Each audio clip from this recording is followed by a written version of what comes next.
Single ಪೇಜಿಗೆ 2 capacitor ಇರುತ್ತೆ, 5 capacitor ಇರುತ್ತೆ. ಸಾಲಿಲ್ಲ ಅಂದರೆ ಸೊ ಇಲ್ಲಿ ನೋಡಿ ಒಂದು ಎಕ್ಸ್ಟ್ರಾ ಇರುತ್ತೆ. ಎಕ್ಸ್ಟ್ರಾ ಇರೋದನ್ನ ನೋಡಿ ಇಲ್ಲಿ ಕೊಡಬೇಕು ಈಗ. ಸೊ ಇಲ್ಲಿ ನಾನು ಕೊಟ್ಬಿಟ್ಟು ವೀಡಿಯೋ ಮಾಡ್ತೀನಂತೆ ನೋಡಿ. ಮತ್ತೆ ನೋಡಿ ಇವಾಗ ಒಂದು ಮತ್ತೆ ಆ್ಯಡ್ ಮಾಡಿದ್ದೀನಿ. ಸೊ ಆ್ಯಡ್ ಮಾಡಿ ಇವಾಗ ಫ್ಯೂಸ್ ಎಲ್ಲ ತೆಗೆದಿದ್ದೀನಿ. ಮತ್ತು ಸೊ ಫ್ಯೂಸ್ ಹಾಕ್ಬಿಟ್ಟು ಟ್ರೈ ಮಾಡೋಣ.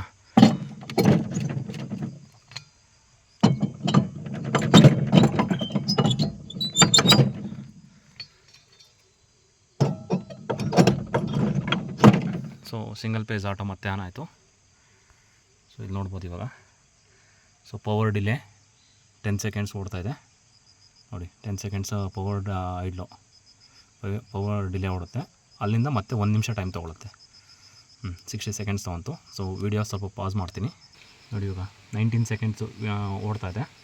ಸೊ ಇವಾಗ ಮತ್ತೆ ಆನ್ ಆಗುತ್ತೆ. ಸೊ ಇವಾಗ ಕಂಡೆನ್ಸರ್ ಶಾರ್ಟೇಜ್ ಇತ್ತು. ಸೊ ಇನ್ನೊಂದು ಕೆಪಾಸಿಟ್ರು ಆ್ಯಡ್ ಮಾಡಿದ್ದೀನಿ. ಸೊ ಇವಾಗ ನೋಡೋಣ.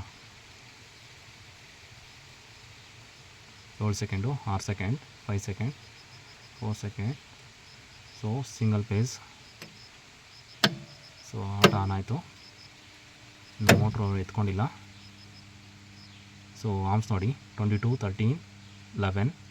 ಸೊ ವೋಲ್ಟ್ಸ್ ನೋಡ್ಬೋದು 330, 337. ಸೊ ಸೆಂಟ್ರು ಬರ್ತಾಯಿಲ್ಲ. ಸೊ ಮೇ ಬಿ ಮತ್ತೆ ಆಫ್ ಆಗ್ಬೋದು. ಸೊ ನೋಡೋಣ. ರನ್ ಟೈಮ್ ತೋರಿಸ್ತಿದೆ ನೋಡಿ ಆರ್ಮ್ಸು. ನೋಡಿ 234, 279, 292. ಆರ್ಮ್ಸ್ ನೋಡಿ 20 ಮೇಲೆ ತೋರಿಸೋದು ಆರ್ಮ್ಸ್ ಇದೆ. 20, 10, 14. ಸೊ ರನ್ ಟೈಮ್ ತೋರಿಸ್ತಿದೆ ನೋಡಿ. RT is A run time. So it's average ಇದೆ ಇವಾಗ ಕಂಡೆನ್ಸರು.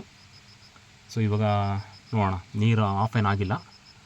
ಸೊ ಟ್ರಿಪ್ ಆಗ್ತಿಲ್ಲ. ರನ್ ಟೈಮ್ ಈಸ್ ಹೋಗ್ತಾಯಿದೆ ನೋಡಿ. ರನ್ ಟೈಮ್ ಸ್ಟಾರ್ಟ್ ಆಯಿತು. ರನ್ ಟೈಮ್ ಸ್ಟಾರ್ಟ್ ಆದರೆ ಏನೂ ಪ್ರಾಬ್ಲಮ್ ಇಲ್ಲ. RT ನೋಡಿ, RT ಸ್ಟಾರ್ಟ್ ಆಗುತ್ತೆ ಇವಾಗ. ಅಲ್ಲಿ ನೀರು ಹೋಗ್ತಾ ಇರೋದು ಕಾಣಿಸ್ತಾ ಇರುತ್ತೆ ನೋಡಿ. ಅಲ್ಲಿ ನೀರು ಹೋಗ್ತಾ ಇದೆ.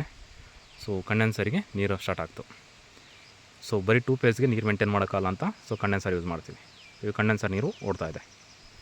So is average. ಆರ್ಮ್ಸು ಸಹ ಇವಾಗ ಮೊದಲು ಥರ ಇಲ್ಲ. ಈ ಥರ ಇದ್ದರೆ ನಮಗೆ ಮೋಟ್ರು ಏನೂ ಪ್ರಾಬ್ಲಮ್ ಆಗೋಲ್ಲ.